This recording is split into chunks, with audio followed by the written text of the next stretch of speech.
کہ پروردگار تیرا شکر ہے کہ تو نے صراط مستقیم پہ ہم کو قائم رکھا. صراط مستقیم جو امیر المومنین کا راستہ ہے. اسی سورہ میں ہم یہ جملے کہتے ہیں کہ ایاک نعبد و ایاک نستعین. ایاک نعبد و ایاک نستعین کے معنی ہے کہ اللہ ہم تیری عبادت کرتے ہیں اور تجھ سے ہی دعا مانگتے ہیں. عبادت صرف اللہ کی اور دعا بھی اللہ ہی سے مانگنا ہے، لیکن کبھی ڈائریکٹ نہیں مانگنا. جب دعا مانگنا ان کا واسطہ دے کے دعا مانگنا کہ جن کا واسطہ اللہ نے بنایا، ہم نے نہیں بنایا، اللہ نے بنایا. ان کا واسطہ کہ جن کے صدقے میں اللہ نے عالمین کو خلق کیا، کہ جس کے واسطے کی وجہ سے ہر نبی کی دعا قبول ہوئی. نبی آدم کے لیے کہ 200 ایئرس تک آدم اس زمین پہ گریا کرتے رہے، روتے رہے. 200 سال کے بعد جبرائیل نے آ کے آدم سے کہا تھا کہ آدم پوری زندگی ایسے گزر جائے گی اگر تم واسطہ نہیں دو گے. تو کہا کیا کرو؟ کہا ان کا واسطہ دو کہ جن کے نور کی وجہ سے ملائکہ نے تم کو سجدہ کیا. پھر وہ مشہور نبی آدم کے جملے اللہم انی اسألک بحق محمد و آل محمد نجیتنی، کہ پروردگار تجھے محمد اور آل محمد کا واسطہ نجات دے دے. نوح نے بھی اسی انداز سے دعا کی تھی، ابراہیم نے بھی. ہر نبی کی دعا جب تک ان کا واسطہ دیا نہیں گیا ان کی دعا قبول نہیں ہوئی. جب کلمات کے بارے میں اللہ کے رسول سے پوچھا گیا تو کہا تھا کہ وہ میرا نام ہے، میری بھائی علی کا نام ہے، میری بیٹی فاطمہ کا نام ہے اور میرے دونوں بیٹے حسن اور حسین کا نام ہے. تو یہ سورہ قرآن مجید میں اس کی آیت بھی موجود ہے. سورہ بقرہ میں 36 آیت یا 37 آیت ہے. بسم اللہ الرحمن الرحیم فتلقى آدم من ربہ کلمات فتاب علیہ انہ هو التواب الرحیم.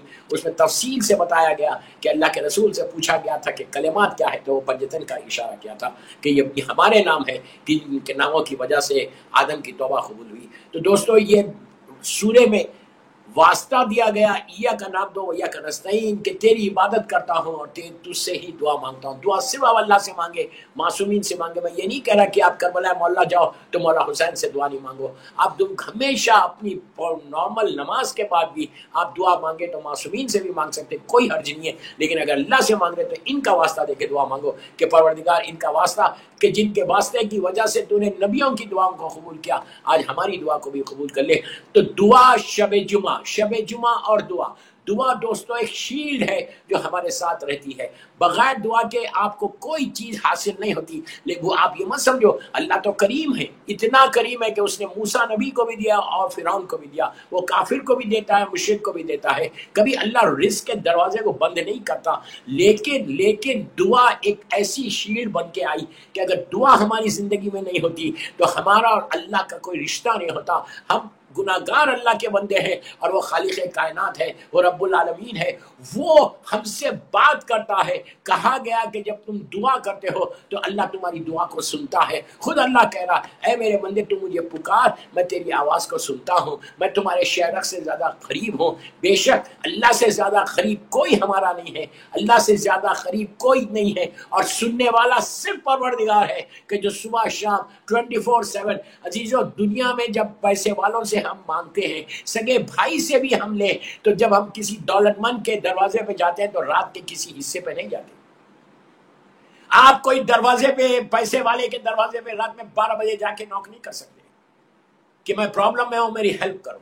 ایک پرٹیکولر ٹائم ہوتا ہے کہ جس میں یہ سخی لوگ، جنرس لوگ، دولت مند لوگ دیتے ہیں. رات کے اندھیرے میں نہیں دیتے، دن کے اجالے میں دیتے ہیں اور وقت پہ دیتے ہیں. یہ فرق ہے بندے میں اور اللہ میں. اللہ یہ کہتا ہے کہ تم رات کے اندھیرے میں مانگو، دن کے اجالے میں مانگو، تم چلتے ہوئے مانگو، تم سوتے ہوئے مانگو، تم بیٹھ کر مانگو. جب مانگو گے میں تمہاری آواز کو سنوں گا اور تم کو عطا کروں گا. 24/7 وہ کہتا ہے کہ میں تم کو عطا کروں گا، لیکن اگر تم میری بارگاہ میں، اور وہ چاہتا بھی ہے کہ اس کی بارگاہ میں جائے. اب مرنے کے بعد سارے لوگوں کے ہمارے جب اگر مر جائے تو ہمارے لیے دروازے، ہر دروازہ بند ہو جاتا، ہر دروازہ بند ہو جاتا.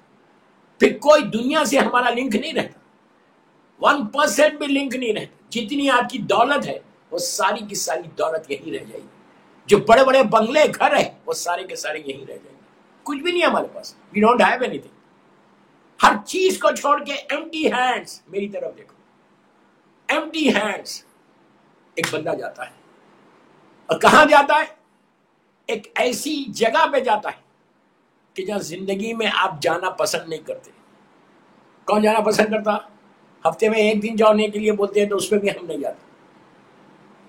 زندگی میں وہاں نہیں جاتے، لیکن ایک ایسی بستی میں، ایک ایسی لوکیلٹی میں، ایک ایسی جگہ پہ جاتے ہیں کہ جہاں کوئی نہیں رہتا، ہم رہتے ہیں اور ہمارا عمل نامہ رہتا ہے. وہاں پر یہی دعا کام آنے والی ہے. وہاں اللہ یہ کہہ رہا کہ ایک دفعہ تم گریو کو بند کر کے یا گریو کو کھول کے بھی، کھلی بھی جب تم ہاتھوں کو اٹھا کے دعا کرو، مانگو تم، ہم اس کو بخش دیں گے، اس کو معاف کر دیں گے. کتنا کریم ہے. اسی لیے بار بار قرآن میں کہتا ہے کہ میں تواب الرحیم ہوں، میں توبہ کو قبول کرنے والا ہوں، میں تواب الرحیم. کتنی مرتبہ قرآن مجید میں اللہ نے کہا کہ میں تواب الرحیم. بے شک اللہ کا یہ عجیب نام ہے. روزانہ کم از کم 18 مرتبہ پڑھو، یا تواب الرحیم، یا تواب الرحیم، یا تواب الرحیم، یا تواب الرحیم. دوستو ایک بات بولو، جب ہم جا کے اللہ کو بولتے ہیں نا کہ اللہ تو تواب الرحیم ہے، تو مجھے معاف کر دے، لیکن وہ اس وقت ہم سے یہ پوچھتا ہے کہ تم نے کتنوں کو معاف کیا. کوشش یہ کرو، ٹرائی یہ کرو کہ اپنی زندگی میں آپ دعا یہ کرنا، دعا پہ بات چل رہی نا، دعا یہ کرنا ہر نماز میں یا دن بھر میں ایک مرتبہ کہ پروردگار میں نے سب کو معاف کیا، تو مجھے بھی معاف کر دے. جو بدترین تمہارا دشمن، تم اللہ کی بارگاہ میں جا کے بولو اللہ میں نے اس کو معاف کر دیا، اس نے مجھے بڑا نقصان پہنچایا بٹ لیکن میں نے اس کو معاف کر دیا، تو بھی مجھے معاف کر دے. جب تک تم کسی بندے کو معاف نہیں کرو گے then you can't expect from Allah. وہ کریم ہے، وہ تو معاف کر رہا ہوں، لیکن کوشش یہ کرو، ٹرائی یہ کرو کہ میں ہمیشہ لوگوں کو معاف کرتا جاؤں. یہ سیرت معصومین ہے، یہ معصومین کی سیرت ہے. امام علی کی سیرت، آپ مولا کی زندگی کا کتنا عجیب، مولا کی جو وصیت ہے، امام علی کی جو وصیت ہے امام حسن علیہ السلام سے، کیسی وہ ہر آدمی کو پڑھنا چاہیے. 20 رمضان کی مجلسوں میں، 21 رمضان کی مجلسوں میں یہ وصیت پڑھی جاتی ہے. ول آف امام علی، ول آف امام علی. آپ ہر لڑکا لڑکی کو بول رہا، یوتھ کو بول رہا کہ ول آف امام علی ضرور پڑھو.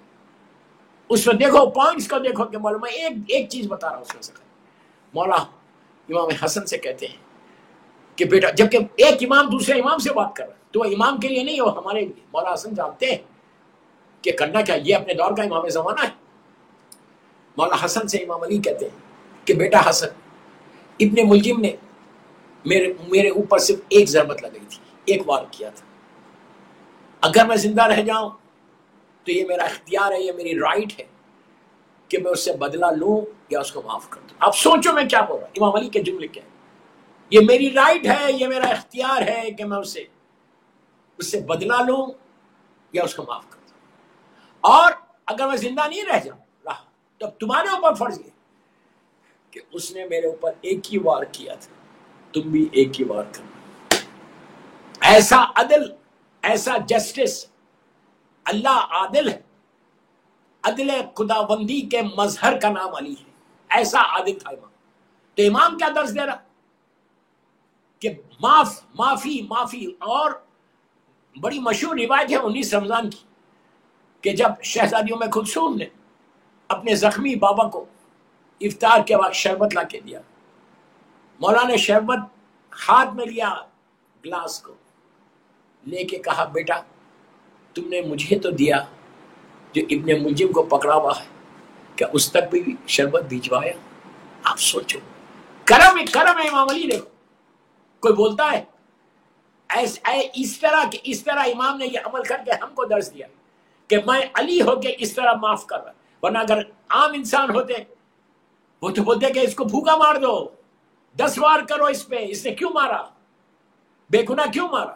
لیکن عدل خداوندی کا مزہ، جیسا امام کی سیرت ہے نا اس پہ تھوڑا سا چلنے کی کوشش کریں. ہم اپنے سگے بھائی کو معاف نہیں کرتے، ہم اپنی سگی بہن کو معاف نہیں کرتے، ہم اپنے رشتہ داروں کو معاف نہیں کرتے. جب کوئی رشتہ دار سے ہم ناراض ہو جاتے ہیں اس کو معافی نہیں کرتے، پوری زندگی اس کو چھوڑ دیتے. کتنا بڑا گناہ. یہ سارے وہ گناہ ہیں کہ جو لحد میں جانے کے بعد تم کو پرابلم کریں گے. یا تو کوئی اندازہ نہیں، یہ زندگی ختم ہو جائے گی، یہ زندگی ایک ببل کی طرح کبھی بھی ختم ہو جائے گی. لیکن اگر تم معافی کے ساتھ نیچے جائے، مغفورہ کہا گیا کہ جو امام کا شیعہ ہوتا وہ صرف معاف کرتا، اس لیے کہ جب میں کسی کو معاف کروں گا تو I can expect from اللہ کہ پروردگار جب میں تیری بارگاہ میں آؤں تو تو مجھے forgive کر.